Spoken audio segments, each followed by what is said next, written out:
Fenomenal. Bienvenidos al podcast de Visibilidad On. Hoy al podcast ha venido Ramón del proyecto Dentaltics. ¿Qué tal, Ramón? ¿Cómo estás? Pues muy bien, nada, muchas gracias por invitarme, Josep. Bueno, bienvenido al podcast. Yo ahora estoy preparando este último trimestre del año, Q3, Q4, los últimos entrevistados. Estamos llegando ya a los 100 episodios y era un proyecto que, bueno, hablábamos ahora, ¿no? Hace 2 años que ya colaboramos en su momento, que creo que es muy interesante también por la evolución y por lo que me contaste en su momento. Pero bueno, hoy, después de 2 años, vamos a hacer un pelín de recap del mismo, aunque ya me has dejado entrever algunas cosillas interesantes. Y antes de arrancar, para quien no te conozca, 4 preguntas específicas al grano, ¿no? Tu rol, facturación del proyecto, equipo actual y años del mismo. Muy bien, pues nada, yo soy Ramón, soy el CEO de Dentaltics. Somos un e-commerce de productos para clínicas dentales que facturamos pues el año pasado 15 millones y medio. Tenemos 43 personas en el equipo ahora mismo y nada, vendemos en España, Portugal, Francia, Italia y un poquito por Europa también. ¿Años del proyecto más o menos? Pues años del proyecto llevamos 11, empezamos en 2014.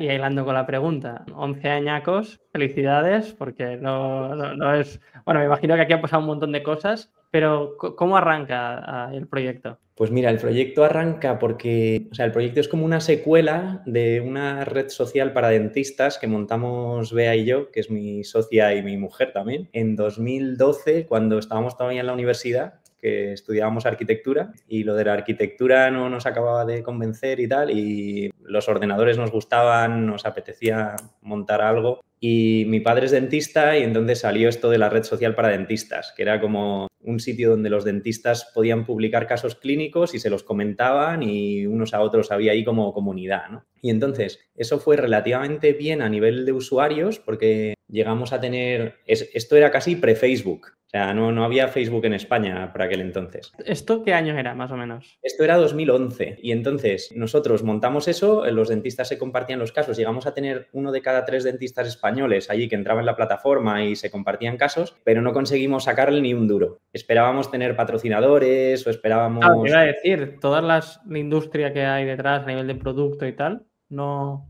Nosotros, a ver, también teníamos 20 años y tampoco lo supimos hacer. O sea, entre que estábamos justo después de la crisis del 2008, que las marcas habían reducido mucho en publi y que tampoco estábamos nosotros 100% a eso, lo de facturar no lo conseguimos hacer nunca, ¿no? Y entonces, cuando acabamos la uni, pensamos, pues si queremos dedicarnos a esto, tenemos que buscar algo que facture, porque con la red social esto no da. Y entonces montamos este e-commerce la idea fue como, vamos a montarles un sitio a esta gente que tenemos en la red social para que puedan comprar las cosas, ¿no? Por lo menos así, pues facturamos algo. Y el primer mes facturamos 3.000 euros y dijimos, joder, aquí hay business, porque esto es mucho más de lo que habíamos hecho en toda la historia de la red social. Y así empezamos. Entonces, estudias la carrera de arquitectura, ¿la termináis, la carrera como tal? Sí. Wow, Con mucho vale, ¿no? Porque pero sí la terminamos. tengo Sí. amigos de la profesión, digamos, y sé que no es obvio ni fácil ahí con las maquetes. Entonces, acabáis la carrera. Acabando la carrera, estabais haciendo un proyecto que no tiene mucha relación, pero por lo que entiendo que tú a nivel familiar tenías contexto, ¿no? Sí. Y por ende, pues arrancáis el proyecto, que en su momento era tu pareja, ¿no? Por lo que entiendo. Eso es. Entonces, que habéis ido evolucionando tanto la relación personal con el proyecto, ¿no? Sí, vale. sí. Tengo curiosidad, tengo mucha curiosidad porque, mira, te cuento, y no creo que mi pareja escuche este podcast, Vale. que nos escucha, pero ella también se dedica en el entorno digital, ¿no? Más temas de IA y le ha ido perfecto porque justo ha estudiado esto en la universidad y justo ha explotado ChatGPT y todo lo que estamos viendo a día de hoy, ¿no? Bueno. Y sí que me ayuda con algunos temitas y automatizaciones, etcétera. Entonces, a veces como hacemos algún side project, ¿no? De, bueno, vamos a probar esto. Ajá. Y aquí la pregunta, después de 11 años emprendiendo con tu pareja, ¿cuáles son las cosas buenas y cuáles son las cosas malas? Hombre, lo malo es que lo tienes todo junto y además que no acabas de desconectar nunca de lo que es el curro. O sea, te vas a casa y en la cena, pues siempre, aunque intentamos que no, pero siempre sale algún tema, ¿no? De, oye, ¿esto lo has hecho? ¿Esto tal? Eso es quizá lo malo. Lo bueno es que, claro, tenemos ella y yo una confianza que pues supongo que es difícil tenerla con otra persona, ¿no? Porque llevamos, pues, no sé, 10 y tantos años juntos y muy juntos, ¿no? Juntos en casa y juntos en el curro. Y que ya casi, pues, sabemos lo que piensa el otro sin necesidad de preguntar. Al principio era más difícil porque al principio estábamos mucho más juntos en la empresa. O sea, cuando empezamos estábamos ella y yo, uno en cada mesa, yo programando la web y ella pues atendiendo al teléfono a los clientes que preguntaban, ¿no? Ahora es más fácil porque ahora, claro, como somos más gente, pues cada uno se dedica a una cosa y ya en el día a día tenemos como menos relación. Pero bueno, a nosotros tampoco se nos ha habido momentos que sí, pero tampoco se nos ha hecho tan, o sea, lo hemos llevado, bueno, como una cosa normal. Siempre, tampoco, casi empezamos así desde que empezamos a trabajar, casi no hemos conocido otra cosa, ¿no? Entonces, pues bueno, lo hemos llevado como hemos podido. Claro, que hilando con esto, al final lo que entiendo es que salís de la universidad, puede que antes hubiese hecho algún trabajillo de verano, lo que hacemos todos, ¿no? Pero cuando empiezas a currar en el proyecto y no has visto ninguna otra empresa, que al final es vuestro, por lo que me dices, vuestro contexto, ¿cómo habéis ido viendo otras perspectivas, otras formas de hacer, ¿no? Este gap de, ostras, y si hubiésemos tenido un jefe, ¿no? En este sentido, porque desde el día uno eres el líder y el responsable del proyecto. ¿Cómo lo has ido capeando esto? O sea, pues, supongo que muchas cosas reinventando la rueda, porque, pues no sé, yo qué sé, cosas de marketing o cosas de diseño de producto, muchas cosas al principio. También, claro, cuando empezamos nosotros tampoco había tanta bibliografía de algunas cosas de estas, porque ya te digo, el e-commerce, o sea, el problema que teníamos nosotros cuando empezamos es que base de clientes teníamos muy poca, porque los dentistas ni siquiera se planteaban comprar online. No es que hubiera, o sea, nuestro problema no era la competencia, nuestro problema es que faltaba el mercado, ¿no? Y entonces, pues eso, ya te digo, muchas cosas nos las hemos reinventado y otras, pues no sé, las hemos ido viendo fuera en, pues eso, en podcast o mirando otros e-commerce. Al principio nosotros mirábamos mucho e-commerce que no eran de nuestro sector, porque en nuestro sector no había, ¿no? Y mirábamos a Amazon, que estaba, pues que ya estaba haciendo las cosas muy bien, o mirábamos a PC Componentes, que ya estaban por ahí, o mirábamos trading, o mirábamos los e-commerce que hacían las cosas bien, ¿no? Y lo intentábamos llevar un poco a nuestro sector, en nuestras posibilidades, ¿no? Nuestra web al principio, y se sigue pareciendo, pero era casi un calco de lo que era, o sea, de la estructura de Amazon, ¿no? Porque pensábamos, joder, pues si estos tíos tienen un montón de gente muy lista que lo ha pensado, vamos a hacerlo nosotros y probablemente nos irá medio bien, ¿no? Y así lo hacíamos. Claro, no, y es que en parte, que esto lo escuché en un podcast, no sé si qué podcast fue, no sé si fue de José Elías o alguno de estos, pero da un mensaje muy claro de, hostia, en el cole te penalizan por copiar, que está mal, que es evidente. O sea, no digo que esté bien, no me malinterpretéis ni me malinterpretéis, sino, pero, hostia, creo que es una gran evidencia el copia al que le está funcionando, ejecuta, aprende tu verdad en tu sector, que es lo que tú estás explicando muy bien. Mira, pues claro, estamos hablando de que la web más o menos la lanzasteis, que era 2012, 2013... 2013, claro, 2011, si no me equivoco, era red social, vale, 2013. Y claro, es que tampoco había tantos players, porque Amazon despegar fuerte era 2018-2019 en España. Y trading en ese momento, creo que, no sé si aún era Scuba Store y había migrado, pero bueno, que donde quiero llegar es que era muy prematuro todo, ¿no? Sí. Entonces, como tú bien dices, estas grandes empresas, sobre todo las americanas, Zappos también en ese momento, ¿no? Que hemos tenido la suerte en el mercado hispano de poder ver qué se hacen ahí y después trasladarlo aquí, es el copiar, crear tu verdad, ¿no? Tu claridad en el proceso, adaptarlo a tu sector, que en este caso son dentistas, y ir iterando, ¿no? E ir buscando ideas. Entonces, 100% resalto aunque no hayas estado trabajando en Amazon, por ejemplo, o siendo programador de otro e-commerce, más o menos, pues puedes ir preguntando, puedes ver cómo lo hacen en esas casuísticas y ejecutar, claro, ¿no? Hacer. Claro. Genial, muy interesante. Entonces, hilando con los inicios, ya has dejado entrever que tú programabas el e-commerce. Siendo arquitecto, hacías la tienda online en 2013. ¿Con qué tecnología empezaste? Y a día de hoy también, ¿cómo ha ido evolucionando la tecnología del proyecto? Sí, pues bueno, yo medio programaba. O sea, yo empecé a programar todos. Por la necesidad de montar la tienda, bueno, primero de montar la red social y luego de montar la tienda online.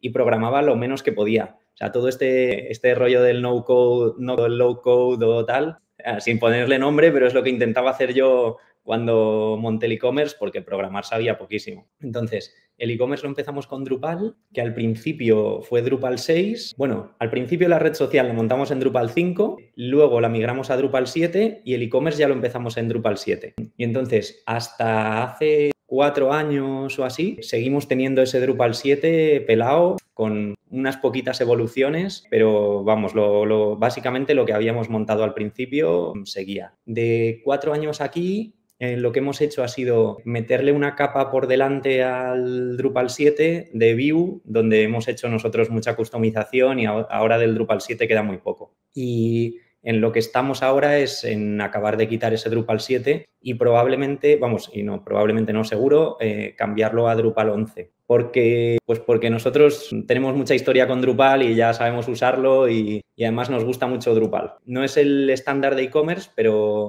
a nosotros nos parece muy flexible y nos resuelve. Bueno, es que fue la primera conversación que tuvimos cuando hablamos de la tecnología del proyecto y dijiste Drupal. Hacía tiempo que no tocaba, o sea, cuando entrasteis, hacía tiempo que no lo tocábamos y los que tocábamos eran webs corporativas. O sea, yo no me había encontrado nunca antes un Drupal con el modelo de negocio de un e-commerce, ¿no? Entonces, esto resalta, y justo lo que acabas de reafirmar ahora, la importancia de, no es tan importante el CMS en consecuencia, sino el equipo tecnológico que hay detrás y que hace que las cosas sean posibles. Evidentemente, Magento, PrestaShop, Shopify, WooCommerce, Drupal, tienen sus pros y sus contras, sus más y sus menos, pero si tú tienes un equipo tecnológico que lo puede ejecutar y lo puede hacer, tienes muchas cosas avanzadas, ¿no? Entonces, genial por este lado, así que si alguien tiene un e-commerce hecho con Drupal, ya podéis preguntarle a Ramón que lo vive y lo sufre en todos los sentidos, ¿no? Genial. Buenas, perdona por haberte cortado el podcast y espero que te esté gustando. Este podcast es posible gracias a todo el ecosistema de Visibilidad On, de la academia y la agencia, donde damos servicios y formación de SEO, Google Ads, analítica, WooCommerce, Shopify para todo el ecosistema e-commerce. Suscríbete a la newsletter para tener todos los recursos nombrados en este podcast y entérate de toda la información del sector sobre el e-commerce cada lunes, escrito por un servidor, Josep W. Feu. Recuerda, visibilidaton.com/newsletter, visibilidaton.com/newsletter. Seguimos con el episodio.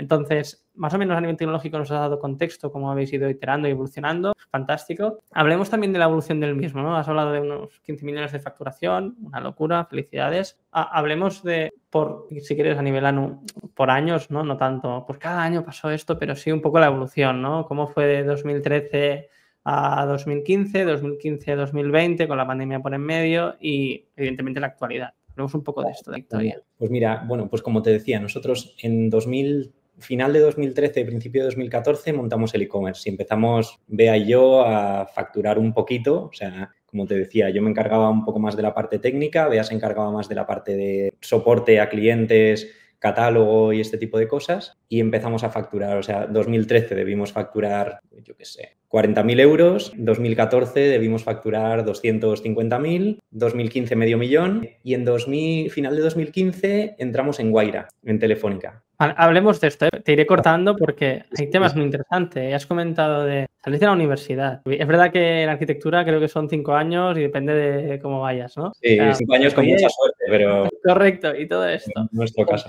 El primer año, evidentemente, tú tenías un contexto de que tenías tu padre que era dentista, más o menos entendías los productos, le podías preguntar, ¿no? Todo, incluso era el primer cliente.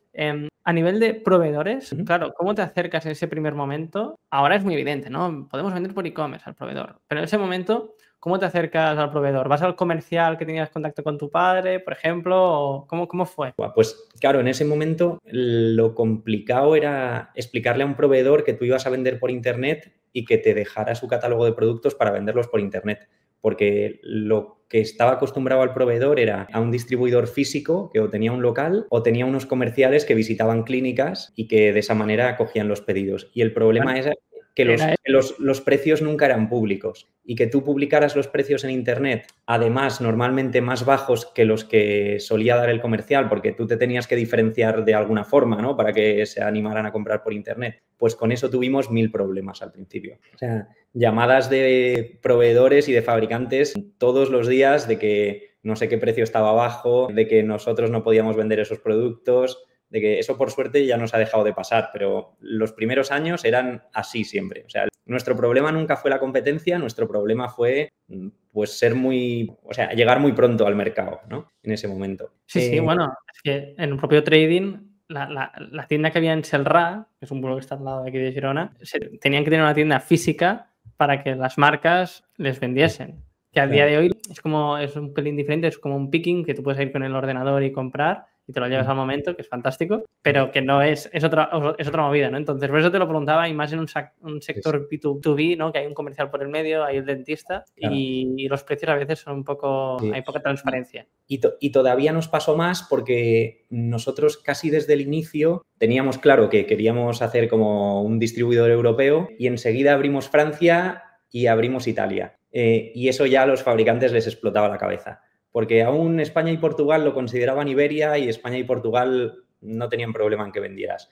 Pero que tú vendieras en Francia comprando los productos al distribuidor español, además las políticas de precio no eran iguales en España y en Francia, de lo que nosotros nos aprovechábamos bastante porque en España solían ser más baratas, eso no lo llevaban nada bien. Y tuvimos un montón de problemas con eso, sí. Que también fueron, bueno, tuvimos un montón de problemas porque los buscamos, porque era nuestra manera, era nuestra diferenciación, el publicar el precio bajo y así coger clientes. Pero sí, eso costó. Bueno, y que hablando de Internet y esto, sobre todo cuando hablamos de multimarca, que ahora también hablaremos de esto, que fueron vuestros inicios, al final claro. Teníais productos de marcas y lo vendíais por Internet a nivel de operación y logística. La diferenciación principal de Internet es esto, es el precio o la ganga o la oferta, ¿no? Que es sobre todo los inicios de Internet y que a día de hoy, cuando hablamos de Google Shopping, que ahora hablaremos, o de Amazon, al final una palanca fundamental para trabajar bien mediante scrappers y tracking de precios de competidores es el precio, porque si esto no lo tienes bien, lo más probable es que por mucho que hagas SEO, por mucho que hagas Google Ads, es muy complejo. Es decir, si vas por un precio fuera de mercado, estás fuera. Sin duda.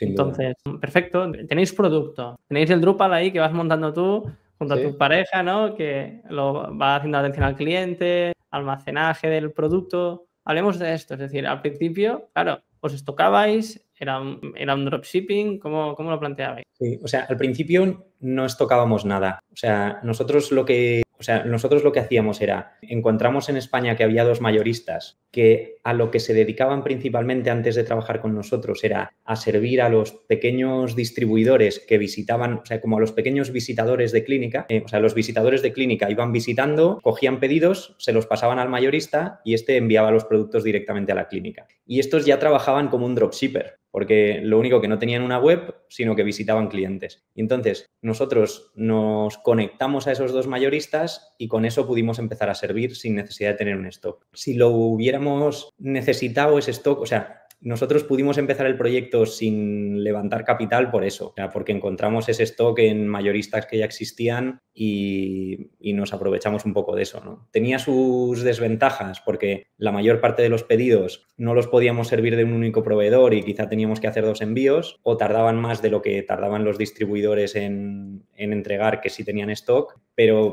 podíamos hacerlo porque si no, no lo hubiéramos podido hacer, ¿no? Porque lo malo que tiene, bueno, lo malo y lo bueno, o sea, una de las peculiaridades del dental es que tiene muchas referencias. O sea, tú necesitas tener un catálogo muy amplio para poder servir a una clínica, ¿no? Y también es lo bueno de Internet. Ahora entraremos. Sí. Claro, también. Pero necesitas tener ese catálogo para que una clínica te considere, ¿no? O sea, no puedes tener un segmento muy reducido del catálogo y ser puedes, pero no vas a ser relevante, ¿no? Si eres un proveedor de nicho, necesitas cubrirle todas las especialidades, como un supermercado, ¿no? Pues un supermercado que solo tuviera chocolates, pues sería un supermercado como muy de nicho. Pues en el dental pasa lo mismo. Sí, al final vuestro caso es muy, muy interesante porque en definitiva tú puedes incluso ver las sociedades en España que están dadas de alta como dentistas, digamos, o colegiados, y tú más o menos ahí tienes, esto a nivel de inversión es muy interesante porque puedes saber más o menos el market share que tienes en el sector, ¿no? Y por consecuencia, porque estoy hablando de esto, si tú das una solución muy clara a nivel de catálogo y eres uno de los preferidos dentro del nicho y lo haces muy bien, pues tú más o menos ya sabes lo que puedes ir escalando. Y en definitiva,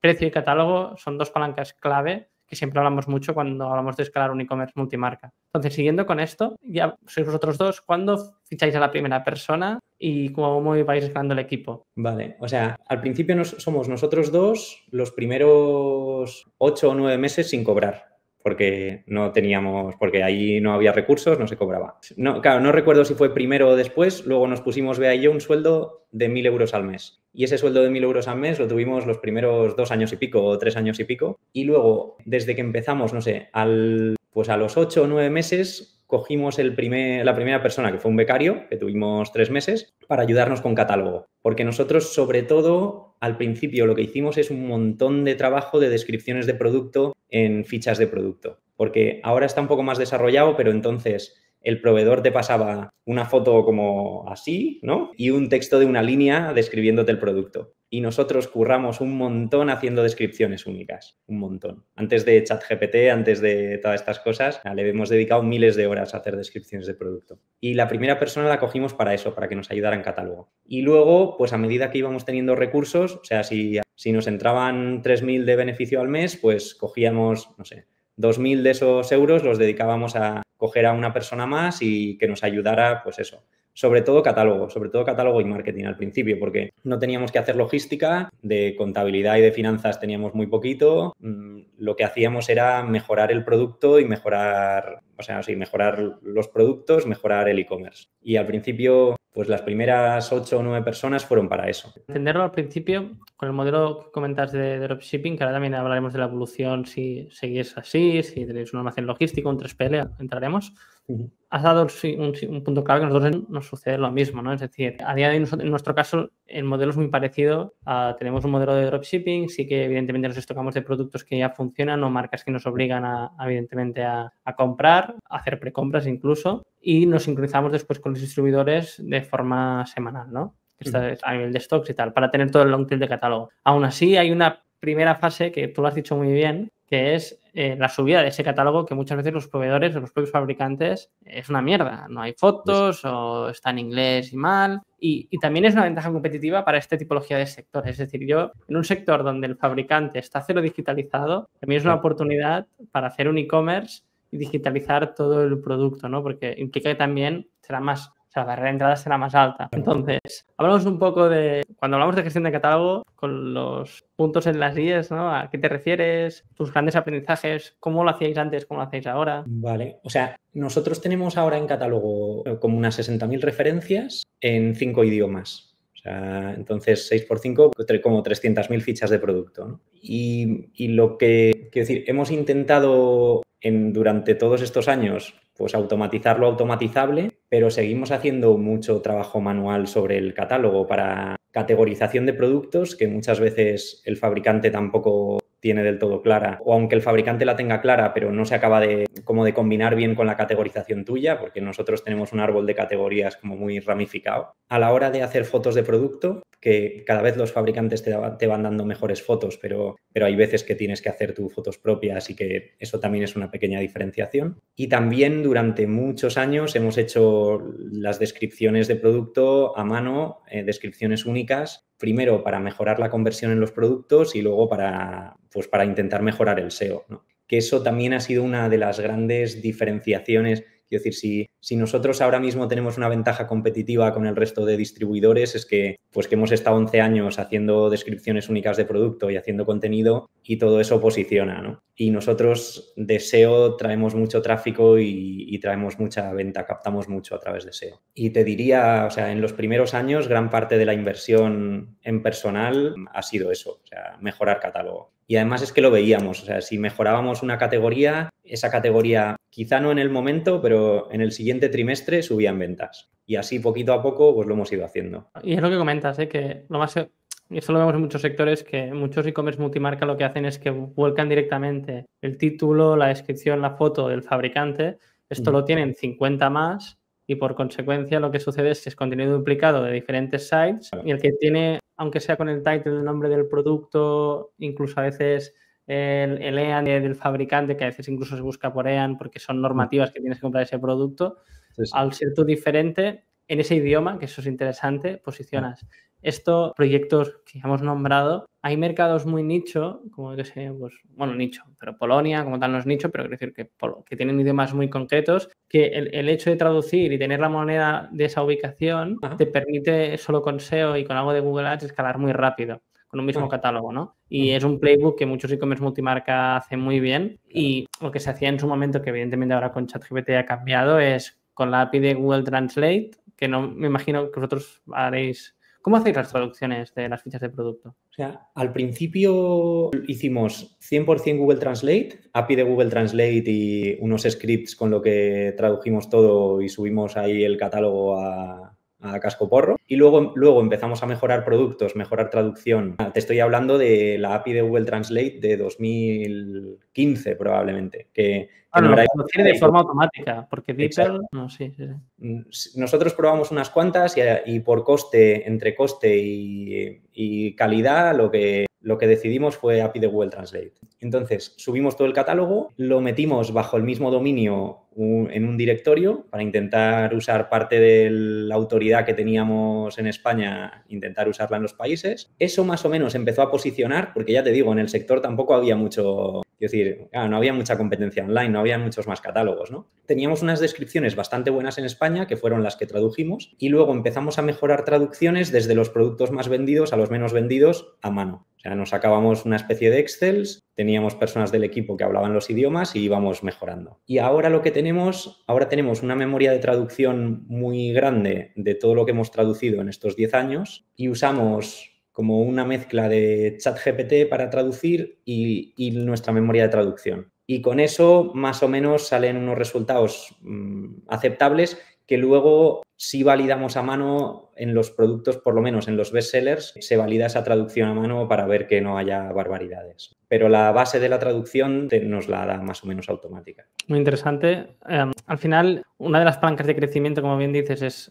y hemos ido tratando, hemos hablado de precio, hemos hablado de catálogo, hemos hablado de la importancia de trabajar el catálogo, que esté bien, también la ventaja competitiva de que sea complejo, hacer fotos propias, porque no toda la competencia lo hace, por consecuencia esta diferenciación. Y estas son las palancas principales con las que vais creciendo los primeros años, ¿no? Entonces, ¿en qué momento pasáis de ese modelo de dropshipping a un modelo de, o no sé si lo habéis pasado o seguís igual, de producto en stock, un almacén? ¿Cómo a día de hoy a nivel operativo, cómo os encontráis? Pues mira, para nosotros el gran cambio en la compañía fue el COVID. Y en el COVID nos pasaron muchas cosas. O sea, en el COVID, cuando empezó el COVID nos pasó como a todos que los primeros 4 o 5 días de COVID las ventas nos cayeron a cero, o bueno, a prácticamente cero, ¿no? Porque las clínicas cerraron. Total, que pensábamos que eso iba a ser ya casi el fin. Pero luego nosotros ya vendíamos productos de protección tipo mascarillas, guantes y estas cosas y tuvimos un boom de pedidos. El stock que nos quedaba, vendimos los stocks que nos quedaban de guantes y luego... Perdona, que te corte, ya teníais en ese momento. Nosotros teníamos un poquito de stock, pero un poquito que teníamos en la oficina de los super bestsellers. O sea, nosotros teníamos una oficina... Teníais una oficina, estabais en una oficina en Madrid, me imagino. Sí. Y en la oficina teníais un pequeño warehouse, por decirlo de una forma. Teníamos un edificio, nosotros estábamos en una oficina, en un edificio industrial, en un tercer piso, creo que era, que tenía un montacargas grande. Y que esa oficina era una oficina grande, eran 800 metros de oficina que nosotros no necesitamos, que la habíamos cogido ya con idea de empezar a estocar alguna cosita que podíamos comprar mejor en volumen de lo que estábamos comprando a mayoristas. Y nosotros, los primeros productos que empezamos a comprar fueron los guantes, porque es nuestro como super bestseller, y teníamos también alguna mascarilla, pero igual teníamos, 50 cajas de mascarillas o 100 cajas de mascarillas. Y eso lo vendimos los primeros, primer día o dos días, eso se vendió en un momento. Pero luego nos enfocamos mucho esos días en empezar a conseguir producto de ese tipo porque ya teníamos los contactos de los proveedores y porque nos buscamos contactos nuevos también. Mi trabajo esos días era casi, yo hacía doble jornada, hacía una jornada de intentar gestionar la empresa más o menos y otra jornada de buscar proveedores de eso. Porque esos días lo que tú pusieras en la web relacionado con el COVID se vendía. Daba igual el precio, daba igual el producto que fuera. El problema era conseguir producto, ¿no? Si tú conseguías producto, tú lo vendías y al precio que fuera. También casi lo podías comprar al precio que fuera porque lo podías vender al precio que quisieras, ¿no? Entonces, pues esos días yo me iba a Cobo Calleja con una furgoneta. En Mil Anuncios había ahí 1000 anuncios de proveedores que te vendían producto. Y nosotros ya teníamos contacto también, los proveedores nuestros nos iban dando algo de suministro de esos productos, pero como racionado porque todos sus clientes lo querían, ¿no? Entonces no se lo podían dar a un único cliente, te lo daban un poco como a prorrata para que siguieras sirviendo un poco a tus clientes. Entonces, esos días estuvimos así, así tipo economía de guerra, un mes o un par de meses. Y luego lo que vimos es que nuestros proveedores habituales, los mayoristas, nos servían muy poco producto de ese tipo. Porque porque durante ese tiempo era un poco arriesgado comprar producto de ese tipo porque como que fluctuaba el precio mogollón. Estaba carísimo, o sea, los guantes y las mascarillas, y tú te arriesgabas a que si comprabas mucho producto, luego el precio bajara y se te quedara colgado en almacén, ¿no? Pero nosotros teníamos la demanda de ese producto y nos fastidiaba un montón tener mucha demanda y no poder servirla. Y entonces, con eso empezamos a pensar, como estamos construyendo un producto, como un proyecto grande, porque entonces ya debíamos estar facturando, no sé, 4 millones y pico o 5 millones, con unos pies muy débiles, ¿no? Porque estamos solo apoyados en un par de mayoristas que, o sea, el producto no lo estamos controlando nosotros, ¿no? Y entonces fue cuando tomamos la decisión de, bueno, tenemos que empezar a controlar el producto. Y eso significa empezar a estocar, y eso significa empezar a tener las relaciones directas con los fabricantes, y eso significa que te cambie totalmente el balance, porque nosotros estábamos acostumbrados a vender y luego comprar. De esta manera tienes que estocar mucho, tienes que tener mucho dinero parado, pero te quitas mucho el riesgo de proveedor, ¿no? De depender todo tu negocio de dos proveedores. Y entonces montamos almacén. Y durante los siguientes... Bueno, hasta ahora que seguimos desarrollando el almacén, pero durante los siguientes 2 años, gran parte del foco de la compañía fue poner a funcionar ese almacén. Que no tiene nada que ver con conseguir tráfico en la web y que el Drupal no se caiga y tener una buena conversión y tener vinculados a los proveedores es otro negocio que es fundamentalmente operativo, ¿no? Pero como bien dices, te garantiza ya no solo tocar precio, tocar SEO, tocar toda la parte digital, sino también empezar a tocar producto, por consecuencia mejor servicio, etc., además de márgenes, etcétera. Entonces, pasamos a la historieta, ¿no? Más o menos 2020, COVID, lo que ya sabemos. Montar un almacén, claro que sí. Sí. José monta un almacén y ahora, si no me equivoco, más o menos es que habrán pasado 3, 4 años desde que lo arrancaste. Sí, eso es 4, sí, casi 5. Bueno, pues un almacén se monta de entrada consiguiendo un sitio donde te quepan los productos, que tampoco es trivial porque nosotros teníamos nuestra oficina en el centro de Madrid y teníamos al equipo en el centro, y cuando nos mudamos, nosotros ahora estamos en Alcobendas, el almacén. Claro, para el equipo no es lo mismo tener la oficina en el centro que venirse a Alcobendas, ¿no? Entonces, una de las decisiones fue cambiar los equipos prácticamente a remoto. Vienen a la oficina un par de días a la semana o un día a la semana, o a veces no vienen. Y bueno, y esa fue la primera cosa. Y luego, pues hay tiene muchas implicaciones montar el almacén. Tienes que tener personal de almacén. O sea, nosotros, nuestra decisión fue montar el almacén interno porque antes de eso habíamos intentado trabajar con una logística en su momento. Y yo creo que el problema era, el problema siempre para nosotros fue que como todavía no teníamos los procesos muy definidos, integrarnos con una logística era muy complicado porque hacíamos muchas cosas como a nuestra manera y muchas cosas manuales, y adaptarnos a los procesos de la logística nos costaba mucho. Entonces decidimos que lo íbamos a montar interno. Entonces necesitabas el sitio, el personal y necesitabas el producto. Que para tener el producto también eso para nosotros ha tenido 2 implicaciones. La primera, lo que te decía, de que el balance te cambia totalmente. O sea, nosotros pasamos de tener pues mucho dinero en el banco porque nosotros a los clientes les cobramos al contado si pagan por tarjeta, o les cobramos a 15 días si pagan por recibo, pero les cobramos relativamente pronto, y al proveedor le pagábamos un poco más tarde. Entonces siempre teníamos ahí parte de reservas en el banco. Eso pasó a estar todo metido en el almacén, ¿no? El banco se quedó muy vacío y para poder llenar el almacén. Claro, tienes que gestionar también pues previsión de demanda, que no habíamos hecho nunca, porque nosotros siempre comprábamos bajo pedido. Entonces, la demanda nos daba igual, mostrábamos el stock que tenían nuestros proveedores y todo lo que vendíamos lo comprábamos, no hacíamos previsión de nada. Tienes que gestionar obsoletos, por ejemplo. Tienes que aprender a comprar. Eso en nuestro caso fue un poco más fácil porque nosotros ya teníamos mucho histórico de ventas. Entonces empezamos a comprar lo que se vendía. Y durante mucho tiempo el almacén fue un proyecto no rentable porque nosotros, como teníamos solo estocábamos parte del producto lo seguíamos trayendo del mayorista. El almacén no suponía un gasto importante, no suponía duplicar envíos en muchos casos porque parte del pedido lo sacábamos de nuestro almacén y parte del proveedor, y hasta que no ha cogido una escala importante no ha sido un proyecto rentable el almacén. Entonces ha tenido muchas implicaciones. Viéndolo ahora mismo creo que ha sido una buena decisión montar el almacén, pero durante mucho tiempo me he hecho la pregunta de ¿ha sido una buena decisión montar el almacén? Entonces... Bueno, y que es un modelo de negocio diferente, ¿no? En el sentido de que el tipo de equipo de almacén tiene unas implicaciones, tener un CAPEX, porque este almacén que montasteis, ahora también haciendo doble clic aquí, ¿no? Lo alquilasteis, con los beneficios que tenía la empresa, os hipotecasteis y lo comprasteis, ¿cómo fue? No, el almacén es alquilado, es el mismo sitio donde tenemos la oficina, pero lo tenemos en alquiler. O sea, lo que hemos hecho es algo de inversión en estanterías y, bueno, y poca cosa más. Pero no hemos hecho inversión en inmovilizado en un almacén, sobre todo porque esperamos que en algún momento se quede pequeño y nos tengamos que buscar otro. Y porque también, pues, quiero decir, creemos que el dinero está mejor invertido en el negocio que en el inmueble.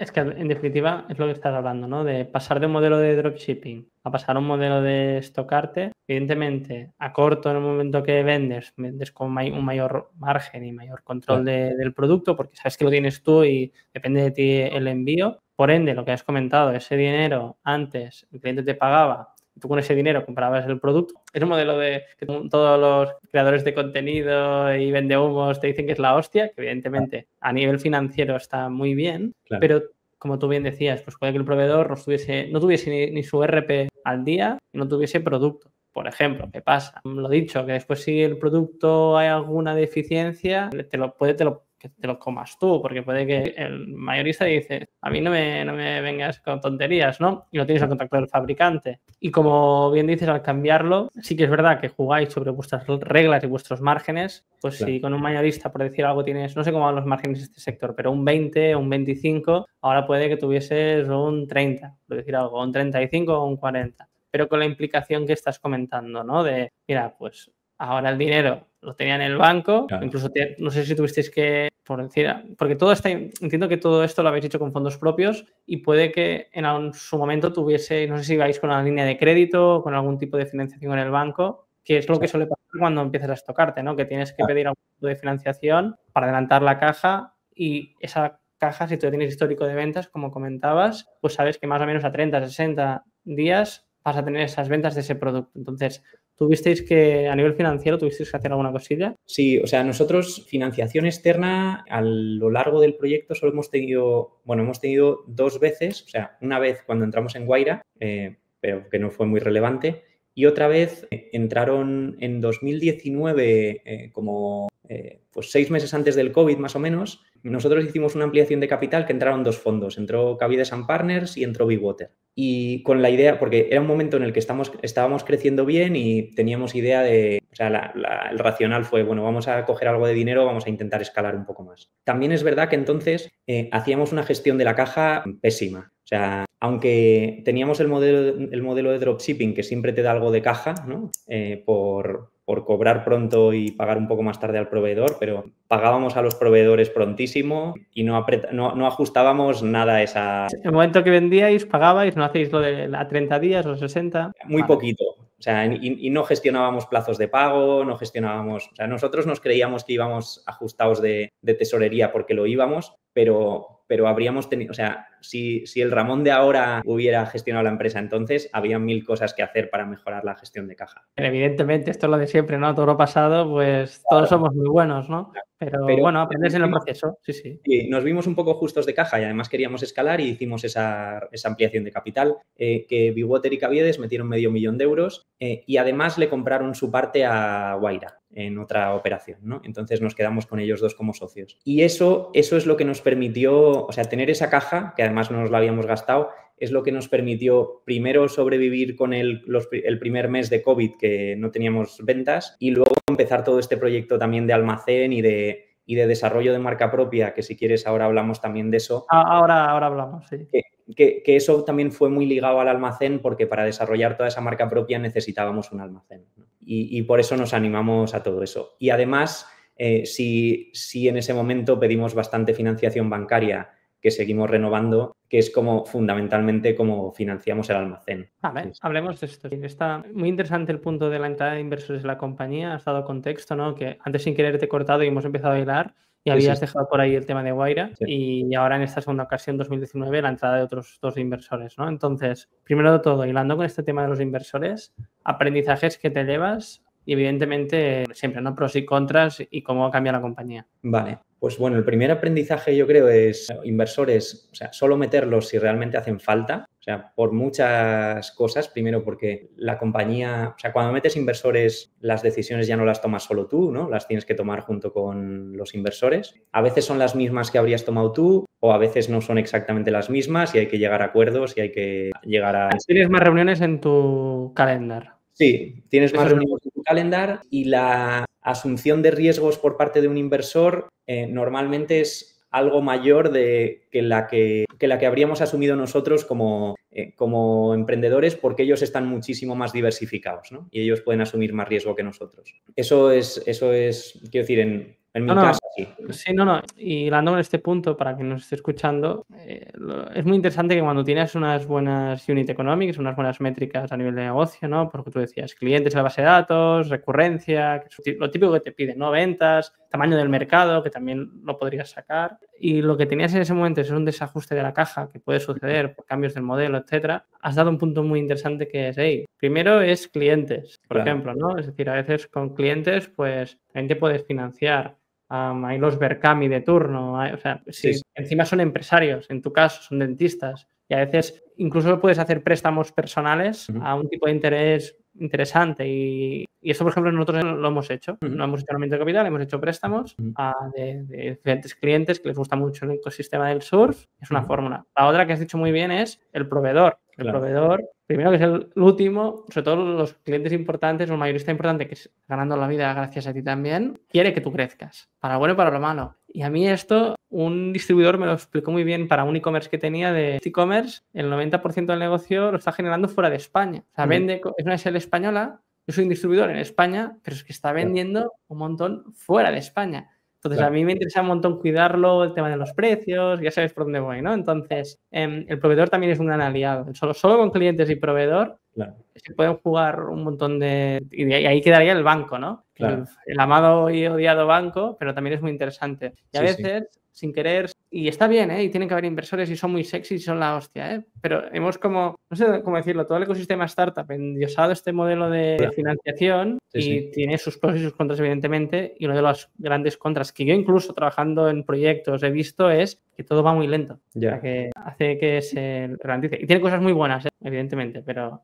Sí, y sin duda, pero en mi opinión debe ser la última opción, como tú dices, o sea, hay muchas opciones que debes considerar antes, también porque o sea, quiero decir, es complicado devolverle al inversor la rentabilidad que el inversor pide y tú cuando asumes esa inversión, por responsabilidad, yo creo, tienes que, o más o menos, no sé si tener claro, pero por lo menos darle al inversor unas posibilidades de devolverle esa inversión. Y lo que implica crecer a ese ritmo. Claro. Porque volvemos a los márgenes, volvemos al cash flow. Tú puedes meterle, si tú facturas 5 millones, 10% son 500.000 euros en Google Ads, ¿no? Que es lo que se invierte en marketing. Pues de repente, tú ahora te entra capital y le metes, pues no 500.000, sino 1 millón. Vale, tienes más ventas, pero todo el tinglao que tienes a nivel operativo, fichas rápido, todo lo que implica, ¿no? Entonces, has explicado un tema de entrada de inversores y sí que también fuera de micros me hablabas de lo que implicó también la pandemia, ¿no? Crecer en equipo, crecer rápido en esto. ¿Cuáles han sido las implicaciones y aprendizajes también? Sí, pues claro, para nosotros la pandemia fue... Primero, como te decía, o sea, primer mes de no vender nada. Segundos 3 o 4 meses de vender un montón de mascarillas y cosas raras que no era nuestro cliente y que teníamos un montón de pedidos ahí extraños y pérdida de foco. Y luego nos implicó que nuestra competencia, que era el visitador médico, había dejado de visitar y había dejado de tener producto durante mucho tiempo. Y entonces nosotros habíamos seguido abiertos y nosotros habíamos seguido dando servicio y cogimos un montón de clientes, crecimos mucho en ese momento. Y crecimos más de lo que nos esperábamos y crecimos con procesos muy malos, o sea, con procesos muy manuales que no eran los que habríamos diseñado si hubiéramos tenido un poco más de tiempo para asumir ese crecimiento, ¿no? Bienvenido el crecimiento siempre, aunque sea con malos procesos, pero nos costó asumirlo y lo asumimos a base de meter personas. Si no me equivoco, nosotros entramos en el proyecto en el finales del 2021. Ahora estoy mirando los correos. A ver, el último correo que tengo era... nada, era más tarde. Nada, sí, perdón. Que ahora, porque era en base al equipo, sobredimensionar, procesos... Quizá en el 22 o por ahí, pero Sí. o sea, nosotros 20 y 21, no sé, en el 20 yo creo que crecimos un 45%, en el 21 crecimos casi un 70%. O sea que fue pasar de 4 millones a 8 en 2 años. Ya te digo, y a la vez montando un almacén y además empezando a desarrollar la marca propia, ¿no?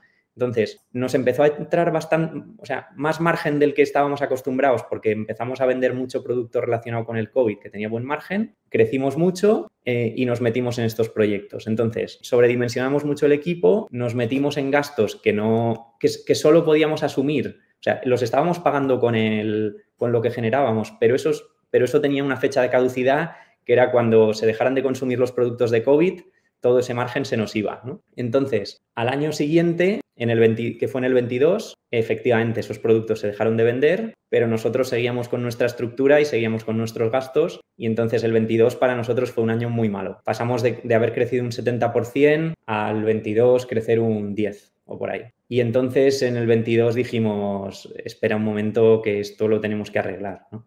Llegamos a ser en el equipo, creo recordar que 67 personas en el momento que más, a principio del 22, y ahora somos 43 y hemos pasado, pues eso, pasamos 22, 23 y 24 un poco mejorando procesos, reduciendo el equipo y creciendo de forma un poco, o sea, no a 70%, pero siempre a doble dígito, pero reduciendo gasto de estructura, ¿no? Y ese ha sido un poco el foco de estos años de la que habíamos liado con el COVID, ¿no? Que nos hizo crecer mucho, pero también nos hizo, pues eso, nos dio muchas ineficiencias. Sí, sí. Hay bastante, o sea que, primero de todo, que es una putada porque esto es lo que siempre se suele decir, ¿no? Todo lo que sube baja. Claro. Pero claro, cuando estás subiendo, reaccionas rápido, solucionas los problemas que tienes en ese momento y a veces el medio y corto plazo no es tan evidente verlo. Después cuando pasa dices, hostia, vale, ahí ahora ya has aprendido, ¿no? Pero que no es tan evidente ni mucho menos. Donde quiero llegar es que esto pasó en todo el ecosistema e-commerce, es decir, el 2021, incluso en parte del 22, fue una locura a nivel de ventas. Sector de deportes, bicis, me acuerdo del tema de gimnasios, de pesas, era una locura, no había producto. Y ahora estamos en un contexto, ahora hablo del sector que conozco que es el deportivo, claro, que incluso las fábricas, ya no solo los vendedores, sino las fábricas, como sobreproducían a un año vista, a día de hoy, en el 25, hay producto del 23 aún, a un precio. Ahora estoy hablando más del sector deportivo que sí que implica el lanzamiento cada año en septiembre de nuevos modelos, ¿no? En tu sector me imagino que no es tanto así porque al final es un SKU y no va a haber muchos lanzamientos. Bueno, no lo sé. No, pero la cosa que tiene, la peculiaridad que tiene mi sector es que las cosas caducan. Entonces tienen 2 años o 3 años de caducidad y en 2 años y además no puedes vender un producto que vaya a caducar en menos de 6 o 9 meses. O sea, tú tienes una ventana de 1 año para vender el producto, si no, casi lo tienes que tirar. Qué putada. Sí. Vale. No, bueno, eso es el contexto, evidentemente. Si fuese fácil, lo haría todo el mundo. Claro. Entonces, estaba diciendo esto porque a nivel de e-commerce sucedió esto, es decir, que muchos se estocaron un montón. Tenías ahí en el almacén, en nuestro caso, tablas del 23 y estamos en el 25 y aún hay tablas ahí que incluso las vendes por pérdida, porque necesitas el espacio, ¿no? Esto también es lo que implica cuando dejas de ser un dropshipping, que es lo que hablabas, ¿no? Comprar bien. Y en vuestro caso, ahora, por lo que me has dicho, que tienes productos en caducidad, ¿tenéis alguna, cuando llega ese producto que está a punto de caducar o tiene a 1 año, como has dicho, 8 o 9 meses, ¿hacéis alguna acción a nivel de marketing? ¿Cómo lo planteáis? Sí, nosotros trabajamos con las caducidades en el ERP. Cuando se mete un producto en stock, nosotros ubicamos por lote y caducidad en el almacén. Y cuando se hace picking sobre esos productos, siempre se hace picking sobre lo que va a caducar antes. Entonces, tú intentas que las cosas no te caduquen, ¿no? Pero si hay algo que nos rota y que te va a caducar, lo que tenemos son unas alertas para bajarle el precio a ese producto y liquidarlo antes de que la fecha de caducidad empiece a ser preocupante, ¿no? Y si al final se acerca mucho la caducidad y no lo has vendido, pues o lo regalas a los clientes antes de que caduque con pedidos o si te ha caducado lo tiras. Claro, y eso a nivel contable lo reflejas como pérdidas, ¿no? Me imagino. Eso es. Vale. Sí, ya lo mandamos a desechos en el almacén y eso sale de stock y se va se vende como si lo hubieras vendido a cero, ¿no? Vale. Ahora, curiosidad pura, ¿eh? El tema de los desechos en este sector, ¿cómo funciona? ¿Hay un container, tú lo tiras ahí? ¿Tienes que pagar a una empresa para que lo venga a recoger? O sea, ¿cómo? perfecto. O sea, nosotros tenemos una ubicación que la llamamos, o por se llama en el ERP, se llama Scrap, que es como desechos, que es una ubicación física, una estantería, y esa estantería periódicamente una empresa la pasa a recoger, porque pues cuando ya tenemos un palé o 2 palés o varios palés, pues contratas que te recojan, yo qué sé, 5 palés de desechos. Entonces hay una empresa que viene, te lo recoge, te firma como que te ha recogido esos productos, porque eso no lo puedes tirar a una basura normal, ¿no? Y entonces te deshaces de eso. O sea, que te caduque una cosa tiene un doble coste. O sea, por un lado lo que pierdes y por otro lado lo que te cuesta que te lo recojan, porque tampoco es barato. Pero, mira, hilando con lo que decíamos de cosas, la verdad que crecer sea como, o sea, lo hagas como lo hagas es muy bonito, ¿no? Esas épocas en las que creces un montón y todo es como catastrófico, pero estás creciendo. Para que te hagas una idea, nosotros o sea, como montamos el almacén durante el COVID, o sea, como al principio de todo, y empezamos a comprar esos productos relacionados con el COVID y empezamos a montar el almacén y crecíamos mucho, o sea, nosotros gestionamos ¿cuándo fue? O sea, hasta final del 21, que sacábamos... Pues debíamos sacar 100 y pico pedidos del almacén cada día. El stock del almacén y el picking lo gestionábamos con un solo Excel. Y ese Excel tenía como unas 1000 ubicaciones con 1000 referencias y los 100 y pico pedidos al día, que cada pedido tenía igual 4 o 5 referencias. O sea, sacábamos 500 referencias y metíamos al día 500 referencias del stock en un Excel que era un spreadsheet compartido que todos tocábamos, y ese era nuestro RP hasta final del 21. Y eso lo actualizábamos con lo que había salido, con unos scripts de Python que habíamos hecho nosotros, lo actualizábamos con los pedidos del día para restarle el stock de lo que habíamos sacado. Y así no... contentos, ¿no? Sí, tal cual. Sí. Por suerte no hubo ningún problema y nadie le dio a cambiar columna. Bueno, alguna vez pasó y tuvimos que dar como para atrás al El spreadsheet. historial, ¿no? A ver hasta Exacto. dónde estaba. Porque ya si alguien cambiaba una columna ya no funcionaba nada, los scripts ya no funcionaban, no funcionaba nada. Sí. Madre mía.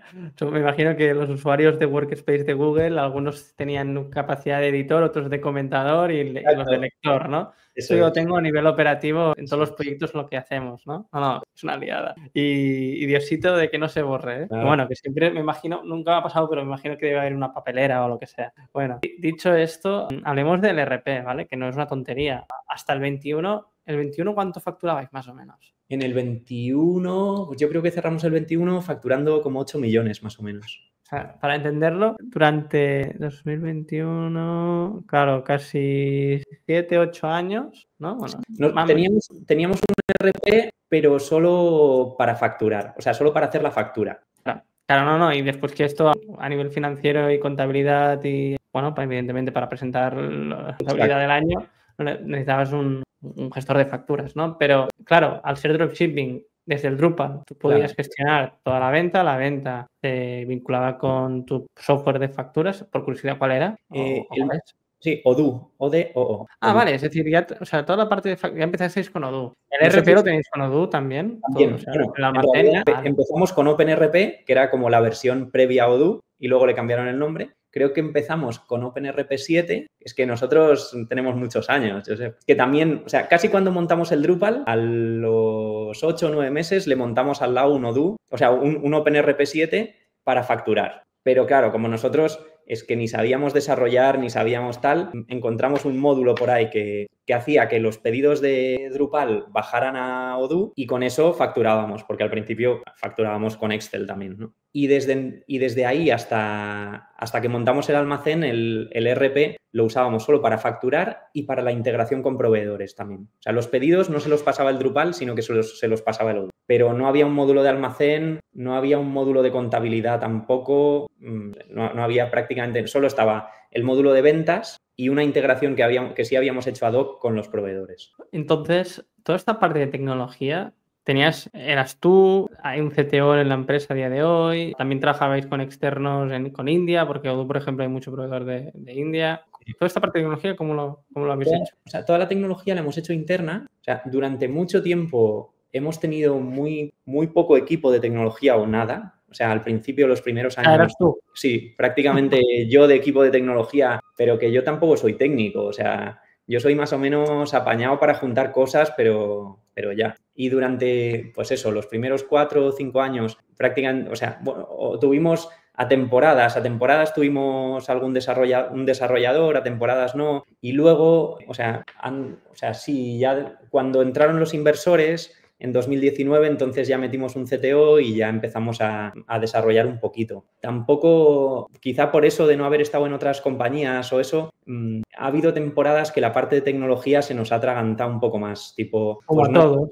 Claro, no hemos tenido muy claro, continuamos, no hemos hecho la migración completa del Drupal 7 todavía porque pues a temporadas no hemos tenido muy claro si era bueno migrar de golpe o si como hemos hecho, le hemos puesto una capa por encima y luego migraremos la parte de atrás. Le hemos dado muchas vueltas ahí. Ahora creo que empezamos a tenerlo un poco más claro, pero sí, eso es una de las cosas que nos ha costado. Bueno, es que al final el modelo de e-commerce es un modelo de tecnología, de intenso en tecnología. Es verdad que a día de hoy hay muchas soluciones, y antes también, ¿no? Drupal, CMS, etcétera, pero sí o sí siempre necesitas una capa ya sea con una agencia, un freelance, in-house, con un híbrido de un poco de todo. Y cada proyecto que pasa por el podcast o que conozco es un mundo, es decir, ¿no? Es un mundo. Lo que sí que es claro es que desde el fundador tiene que venir esa base tecnológica, como ya has ido comentando, y el entender, tener unas bases, porque evidentemente hablamos de aparecer en Internet, ser robustos, etcétera, ¿no? Claro, genial. Sí. Y en proyectos multimarca como el nuestro, donde hay mucha integración con proveedores y hay mucho proceso, la parte de desarrollo de backend y de desarrollo de RP es una parte muy grande también. O sea, que se ve mucho menos porque al final los clientes ven la web y ven el catálogo y tal, pero si te dijera donde más desarrollo con mucha diferencia hemos hecho en los últimos años ha sido en la parte de RP. 100%. Nosotros mismos ahora lo mismo, ¿no? También es verdad que ahora con un cloud, propio ChatGPT en el modo de desarrollo, es una locura las cosas que puedes hacer, incluso desde un propio repricer, claro, con un Google Sheet vinculado con APIs, con un N8N, puedes hacer un montón de cosas, ¿no?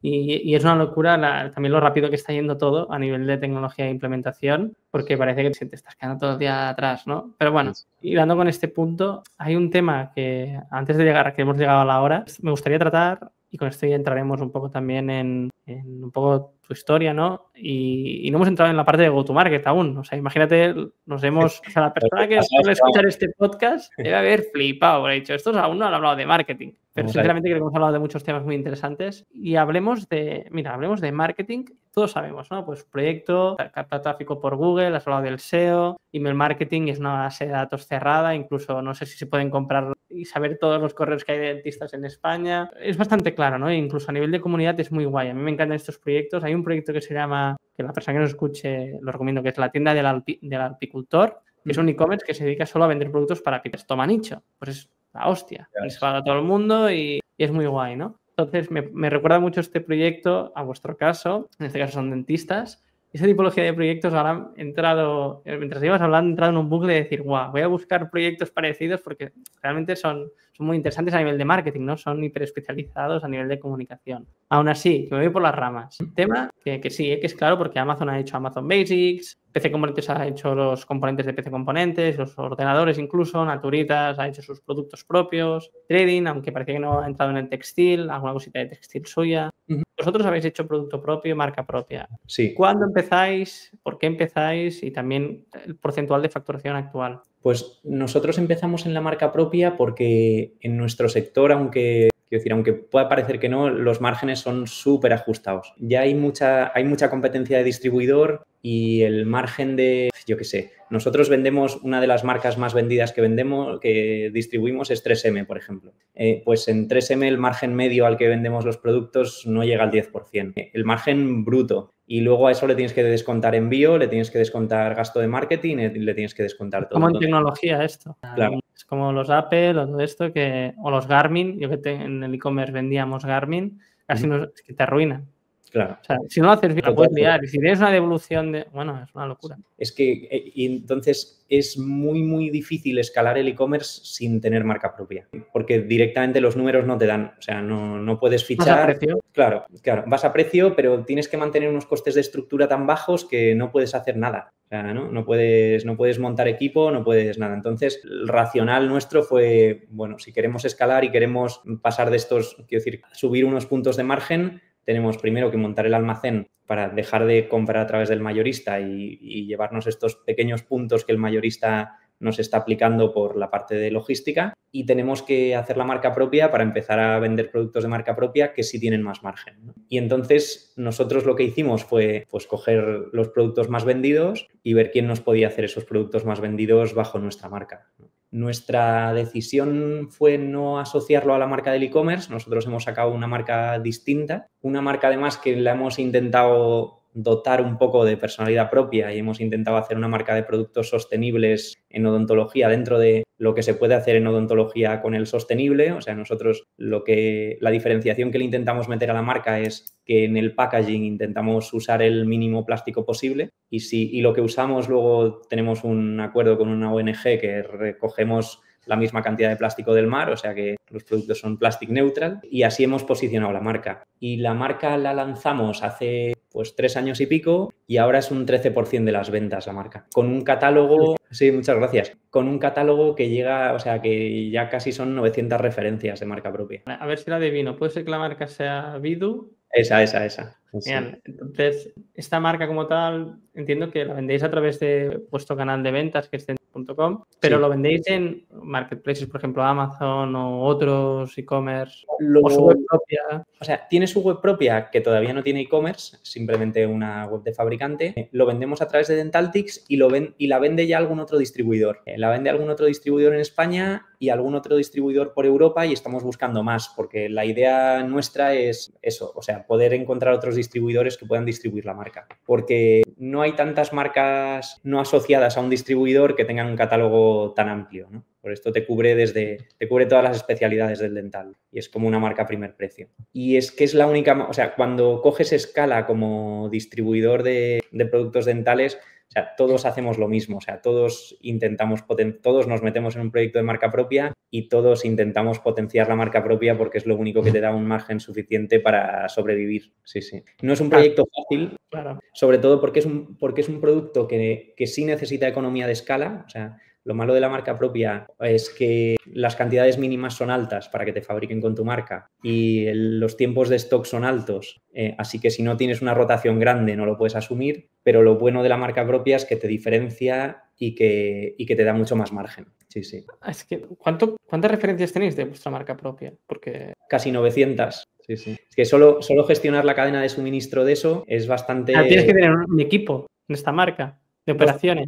Hay 2 personas que se dedican fundamentalmente, o sea, 2 personas más diseñador, porque hay bastante trabajo también de diseño de marca, ¿no? De diseño de packaging, de cumplir con normativa, que eso es bastante complicado en nuestro caso. Pero 2 personas que se dedican solo a compras de la marca. Sí, porque la marca propia, aunque es una sola marca, pero serán 30 y tantos proveedores. Porque cada línea de producto nos lo fabrica un fabricante distinto. Vale, no, follón. Pero no, es que al final es una vía de crecimiento. Otra vía de crecimiento que podéis tener es ampliar gamas de producto para dentro del dental, pero ya lleváis tantos años que no sé si os quedarán muchas. Y la otra vía, que es lo mismo yendo con precio, que es ir a todo el mundo. Claro. Que cuando hablamos de España, lo bueno de España es que dentro de lo que es el ecosistema occidental, nuestro coste de estructura, un director de marketing, un alquiler de un almacén, es bastante competitivo respecto a un Dinamarca, un Noruega, un Suiza, un Alemania incluso. Y cada vez más esto es lo que siempre hablo, ¿eh? Cuando yo hablo con e-commerce multimarca que se han fundado en España, tenemos una ventaja competitiva muy interesante a nivel más de costes fijos y CAPEX, hablando de las distancias y el problema que después tenemos de enviarlo desde España a un Noruega, o Finlandia, que no es tan evidente. Pero sí, es que es claro, una de las vías de esto y otra sería ya pues el producto top ventas que tengas, hacer una fábrica, no sería una locura, ¿no? Eso ya es hacer hacendado, ¿no? Claro. Hacerte el Mercadona. Sí. Muy interesante el tema de marca propia. Hay muchos e-commerce multimarca que o pasan a marketplace, que pierdes el control, pero evidentemente tienes más stock, a nivel de P&L no tienes tú, poco en dropshipping hay cosas buenas del dropshipping y evidentemente la otra es marca propia o hacer las dos. A nivel de marketplace, ¿habéis valorado con un Miracle integrarlo con un Drupal? O sea, sí lo hemos planteado, o sea, sí hemos tenido el proyecto sobre la mesa a veces, pero luego echando los números y viendo qué nos podía aportar ser marketplace con respecto a lo que tenemos ahora, no nos hemos decidido nunca hacerlo, porque ya tenemos un catálogo muy amplio para lo que es el sector. Nosotros intentamos cuidar mucho el servicio y que tengas siempre muy bien la trazabilidad de tu pedido, que si un producto no te funciona te lo cambiamos, este tipo de cosas. que creíamos que en parte íbamos a perder con el marketplace y al final no nos hemos decidido nunca, pero sí ha estado a veces sobre la mesa y al final, como los recursos son limitados y la inversión es limitada, pues la hemos puesto más en esta marca propia que en la parte de marketplace. Muy interesante. Entonces, bueno, es que al final nosotros cada mes de febrero sacamos un estudio, ahora llevamos 5 estudios, ahora sacaremos el sexto el 26, de los e-commerce que tienen más tráfico. Y cuando ves la evolución de los años, hay una categoría que es marketplace, multimarca puro y monomarcas, ¿no? Y cada vez más ves que e-commerce multimarca puros quedan muy pocos. Y cuando los analizas, ves que muchos, gran porcentual de su catálogo pasa a ser marca propia, ¿no? Yeah. Entonces, hay unas tendencias muy claras, pero en vuestro caso, al ser un nicho, tenéis ese cliente del ecosistema dental. Es que incluso cuando tienes un cliente tan específico, lo conoces tan bien, es que se te abren un montón de posibilidades, ¿no? A nivel de modelo de negocio, con todo lo que implica. Sí, es un negocio peculiar por eso, porque el número de clientes es finito, porque el cliente compra con lista de la compra, porque muchas veces el que hace la compra no es el mismo que decide dónde se compra, ¿no? O sea, es porque es un B2B, ¿no? Pero un B2B no muy sofisticado, es, bueno, muchas cosas peculiares. Sí. 100%. Muy interesante. Pues con esto, Ramón, hemos tocado un montón de puntos y ahora sí que has dejado entrever un poco tu contexto, ¿no? Y evidentemente cómo empezasteis. Pero claro, tú al final como profesional sales de la uni de arquitectura que ibas a hacer pues edificios, ¿no? Casas, y has acabado montando un e-commerce, un bicho con más de 40 personas en el equipo, donde has tenido que hacer entrar inversores, donde has tenido que internacionalizar, ahora hacer marca propia, un almacén, que puede que ahí en el proceso del almacén, a nivel de arquitectura, hicieses algo, ¿no?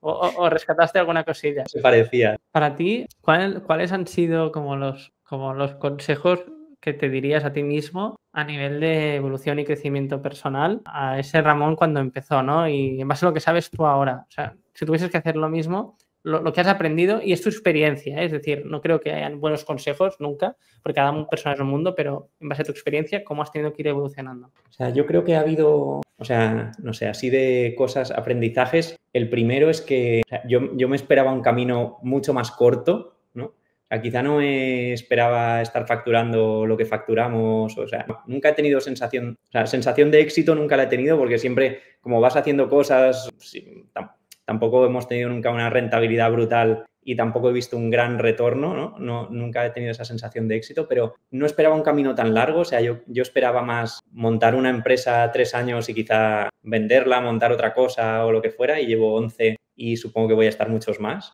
Y luego yo una cosa que hice, o sea, yo no sabía prácticamente nada de finanzas o de números porque en arquitectura sabe muy poco, y en 2016 me hice un Executive MBA en el IE y eso no te enseña a llevar una startup, porque llevar una startup no tiene nada que ver, pero sí me quitó muchos complejos. O sea, por lo menos puedes hablar con un inversor de tú a tú, puedes discutirle un balance, puedes discutirle una valoración, no sé, eso, aunque te digo que para gestionar una startup no te vale para nada, pero sí me quito complejos. Y luego una cosa que a mí me ha resultado, creo que lo más complicado de todo es pasar de hacer las cosas a gestionar. O sea, y encontrarle el punto a eso. Porque en una startup como la nuestra, que es así como de un tamaño medio, 40 y tantas personas, el CEO tampoco se puede dedicar 100% a gestionar. O sea, yo sigo haciendo muchas cosas en las que creo que aporto, ¿no? Y que si no hiciera se notaría que las estoy dejando de hacer, ¿no? Entonces, encontrar ese equilibrio, pero tampoco te puedes dedicar todo el día a hacer cosas, porque si no, tampoco las cosas, el resto de cosas... Nadie piensa futuro. Claro, nadie piensa futuro el trimestre que va a pasar. Claro, o el management está que no sabe bien el rumbo, ¿no? Entonces hay que encontrarle ese punto de equilibrio que para mí no ha sido nada fácil, he dado ahí muchos bandazos y en ese proceso de escalar no es fácil porque además, pues sí, cada uno te recomienda una cosa y al final tienes que encontrar tú el equilibrio que te va. Y luego también encontrar el equilibrio trabajo-familia es complicado y cada uno tiene que encontrar el suyo, ¿no? Yo ahora tengo 2 niños con Bea y también encontrar ese equilibrio con los niños, con la compañía, conmigo mismo, pues eso no ha sido nada fácil. Sí. Mira, a quien haya llegado hasta aquí hay una sección que es la sección de escondida, ¿vale? Que puede que haya alguien que no haya llegado nunca y hoy estoy haciendo un pequeño spoiler porque ahora ya sabes que existe, entonces, bueno, llevas 1 hora y 20 aquí escuchando el podcast, así que cojonudo.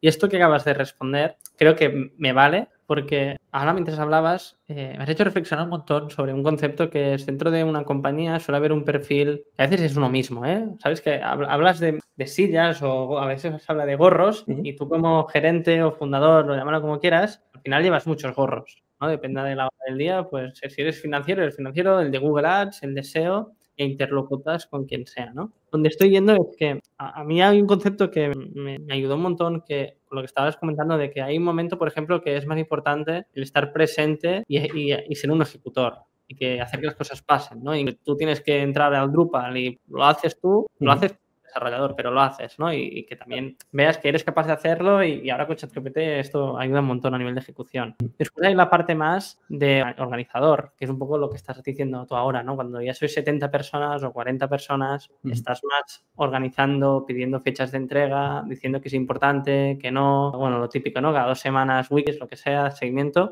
Y eso es organizar todo el sarao, no estar haciendo. Y el otro gorro es el de que piensa a medio largo plazo, ¿no? Hostia, tenemos que hacer una marca propia. Hostia, tendremos que ir a Alemania y hacer un hub logístico ahí para entregar mucho más rápido al norte de Europa. Donde estoy yendo es que es muy jodido que una sola persona lleve las tres, ejecute las tres, ¿no? Y esto cuando, en tu caso, empezaste con tu pareja, me imagino que os habéis ido retroalimentando. Sí. Ella pues tiene unas cualidades que tú no tienes, y viceversa, y cada uno pues ha ido ejecutando X roles de forma muy natural. Eso es clave. Pero evidentemente puede que haya ese tercer rol que lo habéis tenido que contratar, lo habéis encontrado por el camino y ayuda un montón. Pero creo que es muy importante cuando haces una reunión con estos perfiles tenerlos muy bien identificados, ¿no? En el caso de visibilidad, en mi caso, por ejemplo, yo soy un perfil más enfocado a crear, ¿no? A la visión, hacia dónde vamos, entender muy bien nuestro cliente, ¿no? Y qué quiere y qué no quiere. Y después tenemos Javi, por ejemplo, que es el director de SEO, que tú lo conociste, por cierto, y él es un ejecutor puro y es brutal porque pasa resúmenes de las actas, o sea, hace que la operativa pase y que la metodología que hemos definido o la visión a nivel de innovación de procesos que yo haya podido tener, y yo tenía una idea bonita, después se pasen las cosas, ¿no? Claro. Y después tienes a una persona que te lo organiza. Entonces, no sé cómo ha venido la pregunta que te he hecho, pero has ido desarrollando, me ha molado un montón y en base a tu evolución, vale, sí, venía de tu evolución, tu crecimiento como profesional, creo que es muy chulo, ¿no? Entonces, encarrilando el podcast, hablemos de inspiración, ¿no? Al final, lo mismo, has dejado entrever que te has formado, pero también lo típico, libros, podcasts, ya sea español o anglosajón, lo que sea. Sobre todo al principio, cuando no había tanta documentación, hay un montón, ¿no? Incluso a veces demasiada. ¿Cómo te mantienes al día? Y, evidentemente, ¿cómo después lo trasladas a la compañía? Pues en eso también he tenido épocas de todo. O sea, he tenido épocas en las que estaba muy a tope de leer mucho, formarme mucho y tal. O sea, mira, quizá en cuanto a libros, también yo empecé hace muchos años, ¿no? Pero el libro que a mí me marcó, que me voló la cabeza, fue el de Lean Startup de Eric Ries, porque nosotros veníamos de antes de montar la empresa, pasamos por el sitio de creación de empresas de la Universidad Politécnica aquí en Madrid, entonces nos hicieron hacer un business plan, estar allí, no sé, hacer 40 hojas de business plan, hacer un análisis financiero, tal. Y yo pensaba, joder, igual esto de las empresas en realidad... A mí también, me lo han hecho hacer. ¿No? Pues pensaba, joder, igual no es tan divertido, igual me he equivocado un poco con esto de que yo quiero montar la empresa y tal.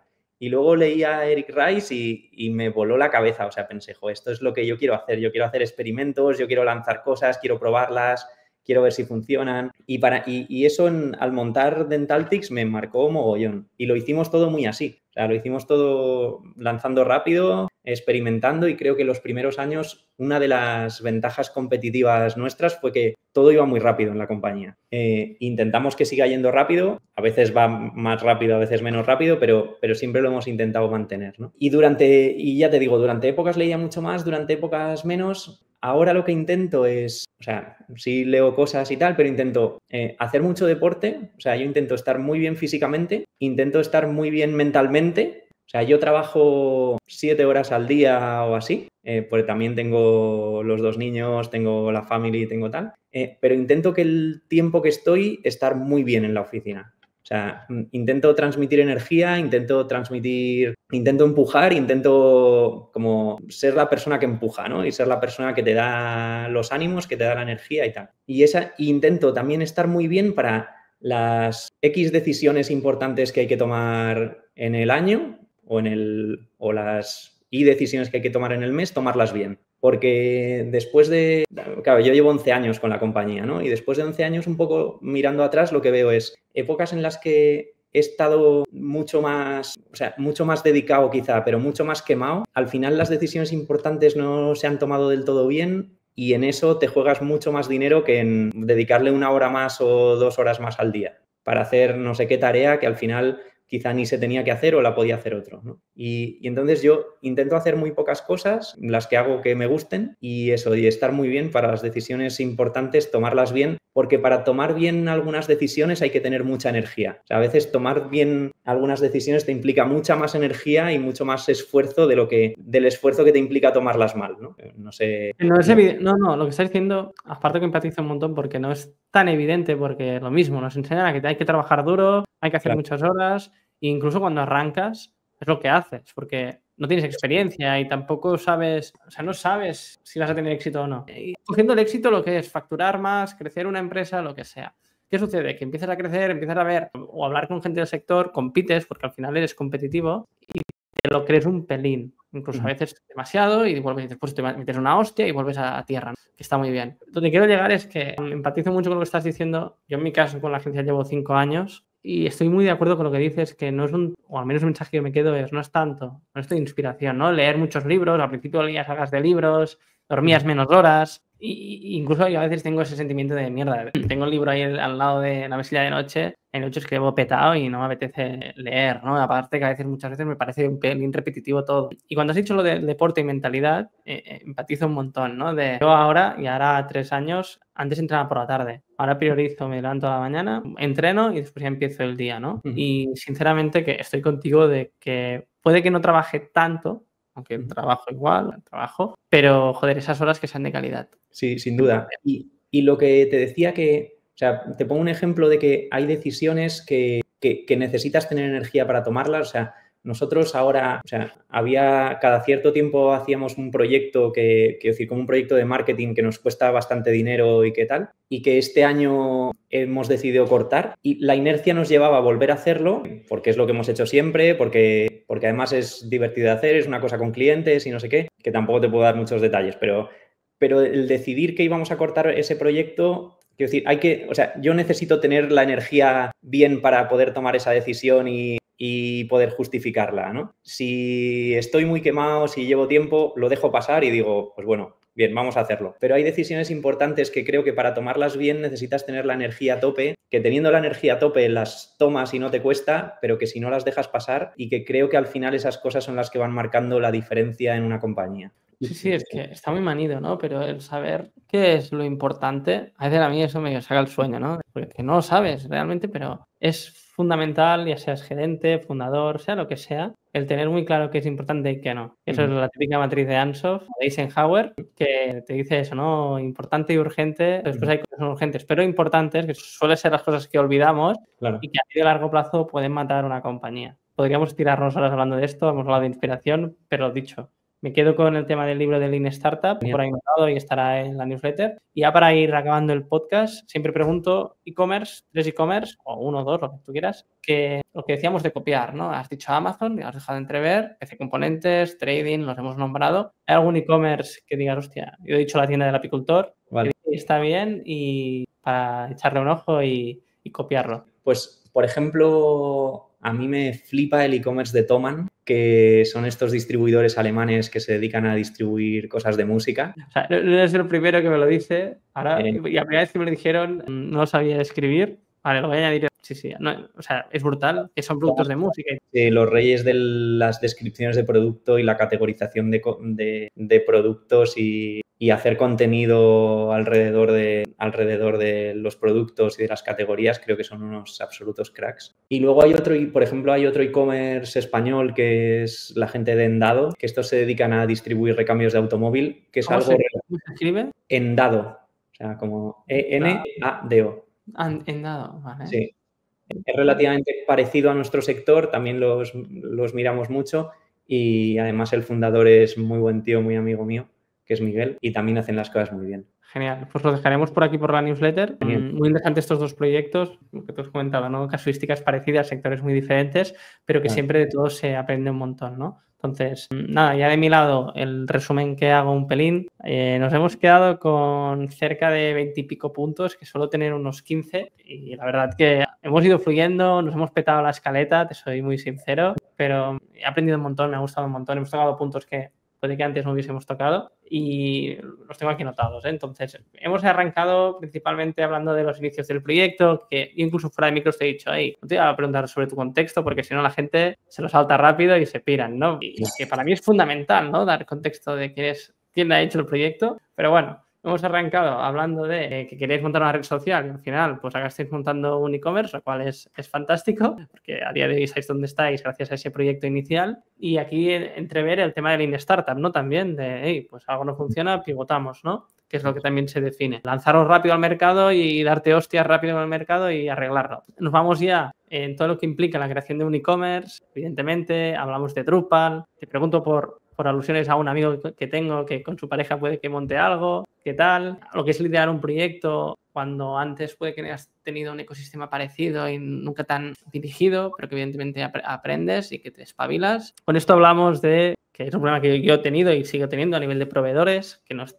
tan evidente, bueno, voy a vender productos multimarca por internet. Si no tienes capital es bastante jodido y tienes que ser muy espabilado. En tu caso también ayudó el momentum, ¿no? Entre comillas, porque no había nadie, pero también era complejo. Internacionalizar desde el día 1, hemos hablado de los diferentes mercados, todo el tema de la traducción, hemos hablado del modelo de dropshipping, crecer equipo, los primeros sueldos, la gestión del catálogo, que a día de hoy evidentemente tenemos ChatGPT, pero es que en ese momento no era tan evidente. Por consecuencia hemos derivado, y no hemos hablado mucho de SEO, siendo un proyecto que a nivel de SEO y captación con Google Shopping y con Google Ads es fundamental. Pasar del modelo de dropshipping a producto en stock, cómo te cambia la P&L financiera. Aquí se ha notado también tu formación, ¿no?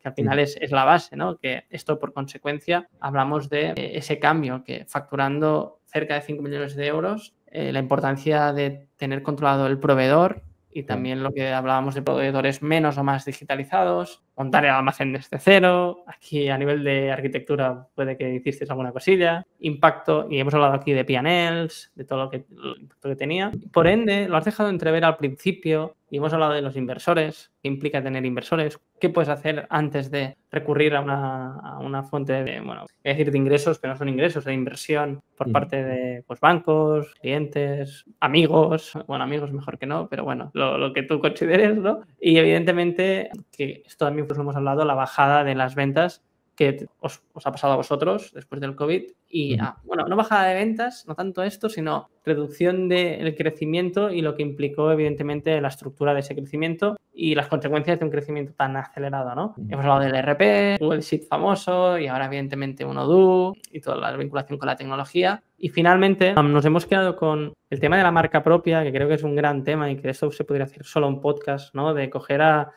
5 o 6, hacer una mesa redonda muy chula, que esto lo voy pensando, y de coger multimarcas que han empezado a hacer marca propia, que esto es muy interesante, aprendizajes de esto. Hace poco al podcast vino Champa del proyecto Santa Fixi y la marca propia Santa Fixi representa más del 30%, lo cual es espectacular. Y por eso cuando me has dicho, creo que me has dicho el 13 o por ahí, bueno, por ahí, ¿no? Me lo has dicho, era 13 o...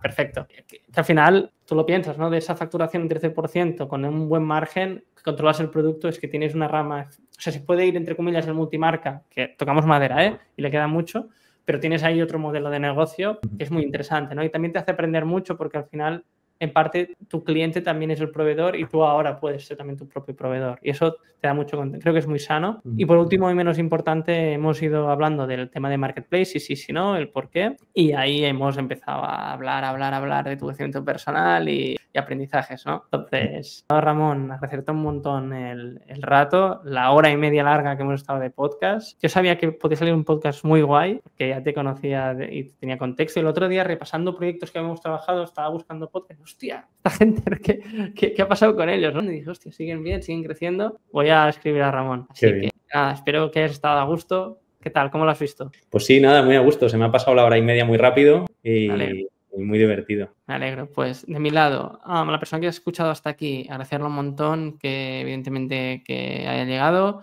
Espero que haya sido de utilidad, que te hayas llevado alguna píldora de parte de Ramón, que seguro que sí, porque yo me he llevado unas cuantas. Y en este episodio va a ser un pelín especial, porque no va a haber sección escondida, porque creo que ya Ramón de ahí ha sacado algunos aprendizajes y su propia evolución. Así que ahora ya sabes que existe esta sección y en el próximo podcast estate atento después de los créditos, que ahí va a estar. Así que nada, agradecerte un montón el rato y nos vemos en el próximo podcast. Un abrazo. Chao, chao.